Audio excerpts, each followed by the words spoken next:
2026년 1월 30일 트럼프 대통령이 케빈 워시를 차기 연준 의장으로 지명하는 역사적 순간을 목격하며 저는 거대한 변화의 서막을 느꼈습니다. 대중은 단지 금리의 높고 낮음만을 논하고 있지만 이 인사의 진정한 배후에는 그린란드와 중국이라는 거대한 지정학적 퍼즐이 숨겨져 있습니다. 왜 세계 경제의 사령탑인 연준 의장 자리가 북극의 얼음 땅 그리고 중국 견제라는 복잡한 방정식과 연결되는지 이제부터 하나씩 파헤쳐 보겠습니다. 케빈 워시라는 인물을 이해하기 위해선 그가 고작 35의 나이에 역대 최연소 연준 이사로 발탁되었던 2006년으로 거슬러 올라가야 합니다. 하버드 로스쿨을 졸업하고 모건 스탠리에서 인수합병 전문가로 활약한 그는 월스트리트의 복잡한 금융 언어를 완벽하게 체득한 엘리트였습니다. 미국 연방준비제도 이사회는 단순한 중앙은행을 넘어 전 세계 무역의 88%를 차지하는 달러의 가치를 결정하는 사실상의 세계 경제 정부입니다. 연준 의장이 금리를 올리거나 내릴 때마다 전 세계의 석유, 반도체 가격은 물론 실물 경제 전체가 거대한 파도처럼 요동치게 됩니다. 이러한 이유로 사람들은 연준 의장을 미국 대통령보다 실물 경제에 더 강력한 영향력을 행사하는 세계 경제 대통령이라 부르기도 합니다. 워시는 2008년 금융위기 당시 벤 버냉키 의장의 최측근으로서 대형 금융사들과의 직접적인 소통을 통해 시스템 붕괴를 막아낸 주역이었습니다. 당시 그는 연준의 황태자로 불리며 차기 의장 영순위로 꼽혔지만 2011년 돌연 사표를 던지고 연준을 떠나는 파격적인 행보를 보였습니다. 표면적인 이유는 가족이었지만 실상은 무분별한 돈풀기로 경기를 부양하려는 정책에 반대하며 금리 인상을 주장하는 강경한 매파의 신념 때문이었습니다. 하지만 15년이 지난 2026년 트럼프의 부름을 받은 워시는 과거의 신념을 뒤로하고 경제적 실용주의라는 새로운 가면을 쓴 채 돌아왔습니다. 트럼프는 실력만큼이나 룩스, 즉 연준 의장이라는 자리에 어울리는 권위 있는 이미지를 중시하는데 워시는 그 기준에 완벽히 부합하는 인물이었습니다. 188cm의 건장한 체격과 단정한 백발, 완벽한 정장핏을 갖춘 그는 마치 연준 의장 역할을 위해 캐스팅된 배우처럼 보일 정도입니다. 하지만 트럼프가 단순히 외모만 보고 그를 선택한 것은 아니며 워시는 트럼프의 의도를 가장 정확하게 실행에 옮길 수 있는 대리인이었습니다.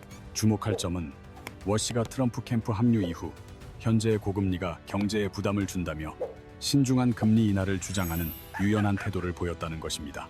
월스트리트는 이를 변절이라 비판했지만 저는 이것을 현실 정치에 적응하여 자신의 영향력을 극대화하려는 고도의 전략적 선택이라고 분석합니다. 트럼프의 경제 철학은 기본적으로 저금리와 약달러를 지향하며 이는 부동산 사업가 출신으로서 대출과 투자의 원동력을 본능적으로 이해하기 때문입니다. 달러 가치가 내려가면 미국 상품의 수출 경쟁력이 높아지며 이는 트럼프의 아메리카 퍼스트와 제조업 부활 전략에 딱 들어맞는 조각이 됩니다. 하지만 이 모든 전략 아래에는 미국을 짓누르고 있는 36조 5천억 달러라는 천문학적인 국가 부채 문제가 가장 거대한 장벽으로 서 있습니다. 미국의 연방정부 부채는 현재 36조 5천억 달러에 달하며 매년 국방비보다 많은 1조 달러를 이자로만 지불해야 하는 상황입니다. 트럼프에게는 이 천문학적인 이자 부담을 줄여줄 저금리 정책이 절실했고 그 해답으로 등장한 적임자가 바로 케빈 워시였습니다. 하지만 두 사람을 잇는 진짜 비밀병기는 워시의 아내이자 에스티 로더 가문의 상속녀인 제인 로더라는 인물입니다.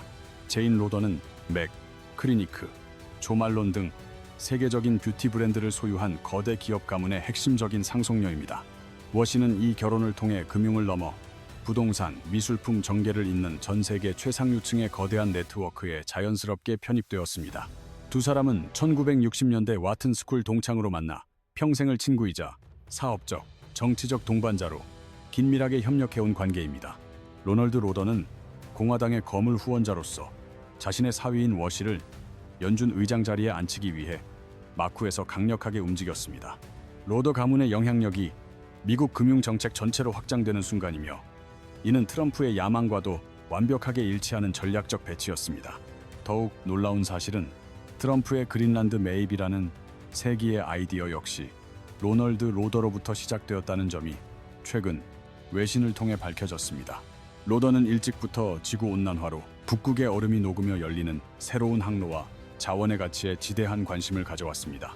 과거에는 불가능했던 북극해 항로가 열리면 유럽과 아시아를 잇는 물류거리가 30% 이상 단축되는 경제적 혁명이 일어납니다. 그린란드 땅 아래에는 석유와 가스는 물론 첨단 산업의 비타민이라 불리는 히토류가 어마어마하게 잠들어 있는 보고이기 때문입니다.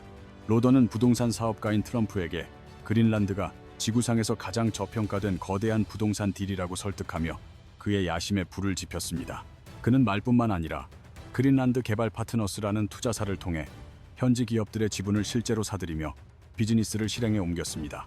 결국 트럼프의 그린란드 집착은 로더 가문의 비즈니스 지능과 트럼프의 영토 확장 야망이 결합된 고도의 합작품인 셈입니다. 2026년 초 트럼프 정부는 그린란드 주민 1인당 10만 달러라는 파격적인 보상액을 제시하며 영토 매입 의사를 공식화했습니다. 이는 총 56억 달러 규모로 그린란드가 가진 전략적 가치와 자원을 고려하면 미국 입장에선 매우 저렴한 가격에 해당합니다.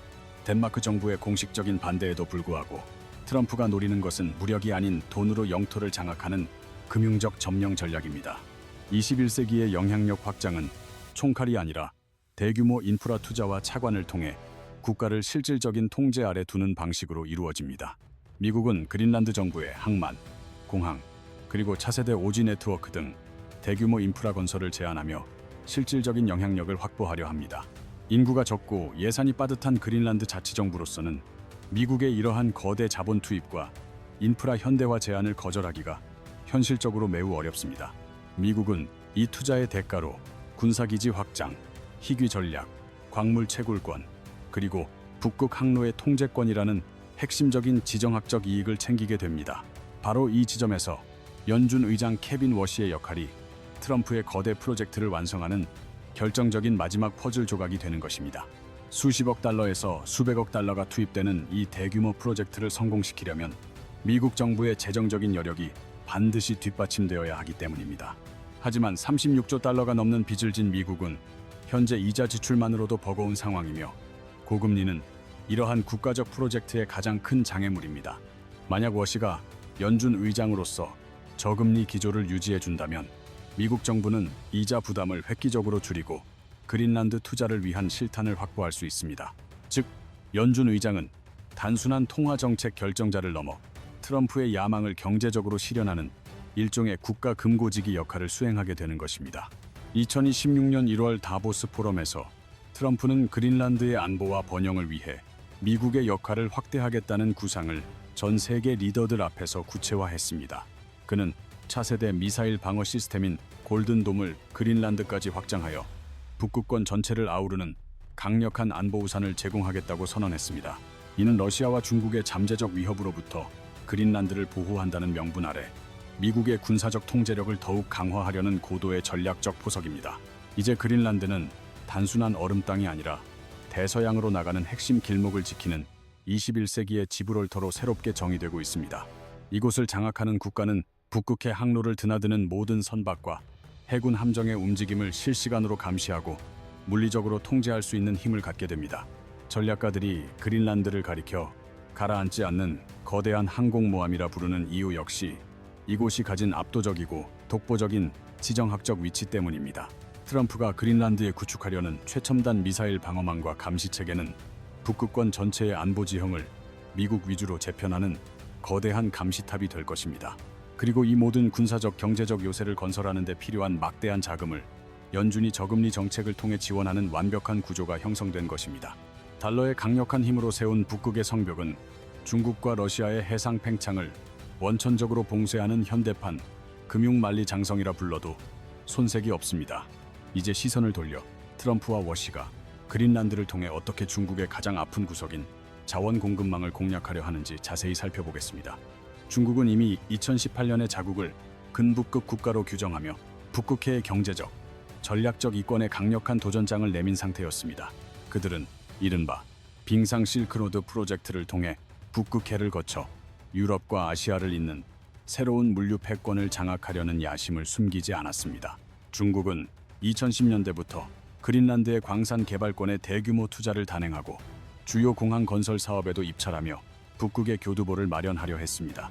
하지만 미국은 중국의 이러한 움직임을 국가 안보에 대한 심각한 위협으로 간주하고 덴마크 정부를 강하게 압박하여 중국 자본을 철저히 배제했습니다. 그린란드에 위치한 툴레 공군 기지는 북극권에서 가장 북쪽에 있는 미군 기지로 탄도미사일 조기 경보와 위성 추적의 핵심적인 전략 요충지입니다. 만약 중국이 그린란드의 인프라를 장악하게 된다면 미국의 이 결정적인 안보 자산이 직접적으로 노출되거나 무력화될 위험이 크기 때문입니다.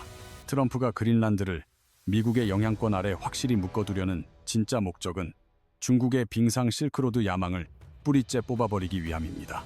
그린란드의 진정한 보물은 땅 위가 아니라 땅 아래 숨겨진 히토류에 있으며 미국은 이곳을 통해 중국의 자원 독점 체제를 무너뜨리려 합니다. 현대의 첨단 스마트폰, 전기차, 풍력 터빈은 물론 스텔스 전투기와 정밀 미사일 제작에는 히토류라는 핵심 원자재가 반드시 필요합니다. 특히 미국의 최첨단 F-35 스텔스 전투기 한 대를 제작하는 데만 약 400kg의 히토류가 소비될 정도로 국방 산업에서의 비중은 절대적입니다.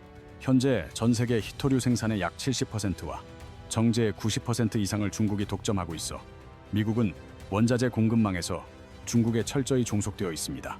2010년 센카쿠 열도 분쟁, 당시 중국이 일본의 히토류 수출을 중단했던 사건은 미국의 히토류의 무기화가 얼마나 무서운지 일깨워준 결정적 계기였습니다. 트럼프는 히토류 자급자족을 미국 국가안보의 최우선 과제로 설정했으며 전 세계 매장량의 약 30%가 묻혀있는 그린란드는 그 완벽한 해답입니다. 특히 남부 그린란드의 크바네펠드 광산은 세계 최대 규모의 히토류 매장지로 꼽히며 미국이 이곳에 채굴권을 확보하면 전 세계 공급망 지도가 바뀝니다. 하지만 히토류 광산 개발과 정제 시설 건설 그리고 관련 인프라를 구축하는 데는 초기 비용으로만 수십억 달러 이상의 막대한 자금이 필요합니다. 이러한 장기적이고 위험 부담이 큰 프로젝트를 민간 자본이 감당하게 하려면 무엇보다 자본 조달 비용을 낮춰줄 저금리 환경이 필수적입니다. 여기서 연준 의장 케빈 워시가 다시 한번 등장하며 그는 저금리를 유지함으로써 그린란드 자원 개발에 민간 자본이 몰려들도록 조율하는 역할을 맡습니다. 워시의 연준이 금리를 낮게 관리해주면 미국 주도의 거대 개발 펀드가 조성되고 그 힘으로 그린란드에서 중국 자본을 완전히 밀어낼 수 있습니다. 결국 연준의 통화 정책은 단순한 숫자 노름이 아니라 중국의 자원 무기화를 무력화하고 미국의 전략적 자립을 뒷받침하는 가장 강력한 금융 무기가 됩니다. 트럼프와 워시 그리고 로더 가문으로 이어지는 이 거대한 삼각 동맹은 달러의 힘으로 북극의 자원을 미국의 안보 자산으로 탈바꿈시키고 있습니다. 이제 러시아의 북해 함대나 중국의 해군이 대서양으로 진출하려 할 때 미국의 실질적 통제 아래 놓인 그린란드라는 거대한 장벽에 막히게 될 것입니다. 21세기의 영토 확장은 더 이상 군대의 점령이 아니라 연준의 금리와 달러의 유동성이 만들어낸 정교한 금융 네트워크를 통해 완성되고 있습니다. 케빈 워시는 단순히 한 명의 금융 전문가를 넘어 트럼프의 지정학적 야망과 경제 정책을 진두지휘하는 사실상의 경제총사령관입니다. 그는 하버드와 모건 스탠리, 연준 이사라는 화려한 경력에 로더 가문의 거대한 글로벌 네트워크를 더해 독보적인 위상을 갖추었습니다. 과거의 강경한 신념까지 굽히며 트럼프의 저금리 기조에 보조를 맞춘 것은 더 큰 영향력을 행사하기 위한 고도의 전략이었습니다. 이제 그는 자국 우선주의와 영토 확장, 그리고 중국 견제라는 트럼프의 거대한 퍼즐을 완성할 핵심적인 브레인으로 활동하게 됩니다. 미국의 36조 5천억 달러에 달하는 천문학적인 부채를 관리하는 동시에 그린란드 프로젝트와 제조업 부활을 동시에 이끌어야 합니다. 중국과의 경제적 탈동조화, 즉 디커플링을 가속화하며 미국의 공급망을 독자적으로 구축하는 것 또한 그의 어깨에 지워진 숙명입니다. 이를 위해 연준은 저금리를 유지하고 달러 유동성을 전략적으로 공급하여 미국 자본이 국가적 이익이 되는 방향으로 흐르게 조율합니다. 워시는 트럼프와의 두터운 신뢰를 바탕으로 월스트리트와 긴밀히 소통하며 미국의 경제적 헤게모니를 지키는 파수꾼 역할을 수행할 것입니다. 많은 비판론자들은 트럼프의 그린란드 집착을 두고 19세기 제국주의의 향수에 젖은 현실 감각 없는 망상이라며 조롱 섞인 반응을 보입니다. 하지만 비즈니스 관점에서 본다면 이것은 단순한 영토 욕심이 아니라 달러의 힘으로 세계 지도를 다시 그리는 거대한 투자입니다. 21세기의 진정한 영토 확장은 군대의 무력 점령이 아니라 자본의 힘을 통한 실질적 영향력 확보라는 새로운 방식으로 진화했습니다. 미국은 대규모 인프라 투자와 안보 우산을 제공함으로써 그린란드를 군사적 충돌 없이 자신의 영향권 안으로 서서히 끌어들이고 있습니다. 이는 중국이 아프리카와 동남아시아에서 막대한 자본을 앞세워 영향력을 확대해온 방식과도 매우 유사한 고도의 경제 전쟁입니다. 그리고 이 모든 거대한 국가적 비즈니스의 금융적 뒷받침과 자금줄을 통제하는 인물이 바로 트럼프가 선택한 케빈 워시 의장입니다. 2026년 우리는 단순히 한 명의 연준 의장 교체가 아니라 세계 질서가 근본적으로 재편되는 역사적인 전환점을 목격하고 있는지도 모릅니다. 앞으로 뉴스에서 케빈 워시라는 이름이 등장할 때마다 그 이면에 숨겨진 북극의 자원 전쟁과 중국 견제 전략을 떠올려 보시기 바랍니다. 오늘 공유해드린 입체적인 분석을 바탕으로 뉴스를 바라본다면 복잡하게 얽힌 세계 경제의 흐름이 이전보다 훨씬 명확하게 이해되실 것입니다.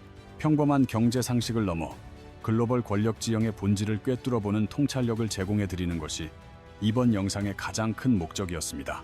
오늘 영상이 흥미롭고 유익했다면 구독과 좋아요로 응원해주시고 알림 설정을 통해 다가올 변화의 소식들을 빠르게 확인해보세요. 마지막으로 여러분께 묻고 싶습니다. 트럼프와 워시가 설계한 이 거대한 그린란드 전략은 과연 성공할까요? 아니면 무모한 실패로 끝날까요?